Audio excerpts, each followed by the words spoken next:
Well, good morning, viewers. We have one of the rare cars here today, which is a bit unusual. It's a Maserati owned by the president of the FIAT Club, David Judd.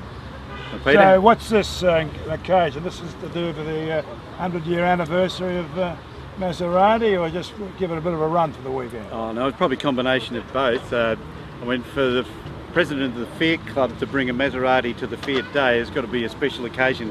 So it is the 100th anniversary of Maserati, so we wanted to celebrate. Well, we have seen your lovely left-hand drive Fiat was in Lygon Street in February. The Dino, yep. Yeah, you had more luck with us than the weather today. Yeah. So tell us a bit about this car here. What year is it? What have you done to it, and why is it so special?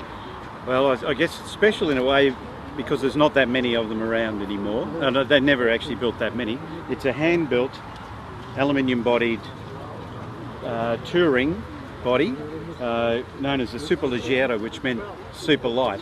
So it's all aluminium, and the aluminium was hand-beaten around a steel frame, exactly the same as the Aston Martins of the same era.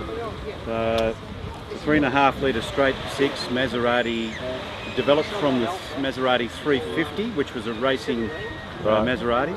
And the Maserati brothers were more interested in the engines, so they then picked the best technology around in those days. So this is 1963, the last of these.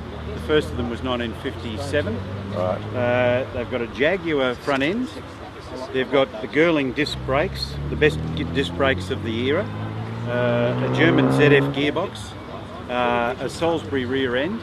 So you can see that mechanically they picked the best, and you can still get them serviced. It came to Australia left-hand drive.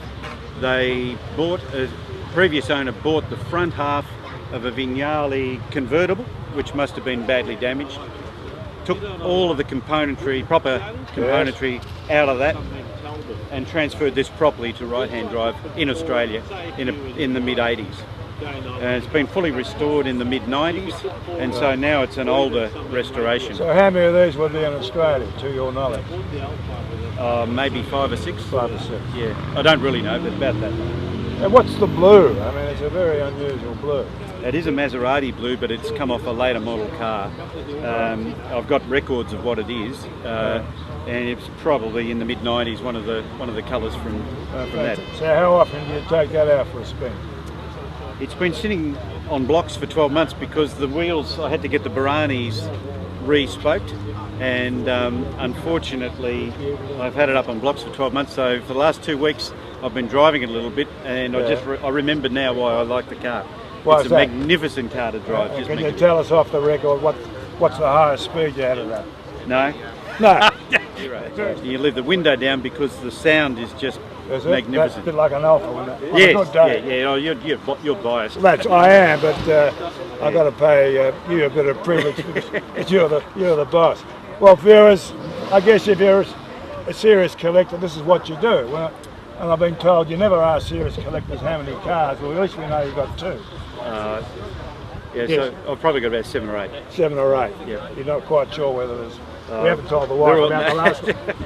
Anyway, David, congratulations on a great day, and I think now the crowd here and the people here have indicated you're on the right track, and we look forward to our next function in Lygon Street. Yeah, well, thanks for your interest too, Peter, and this is only going to help all of us. Thank you. Exactly. All right, viewers, here we go. You don't want to start it up for us?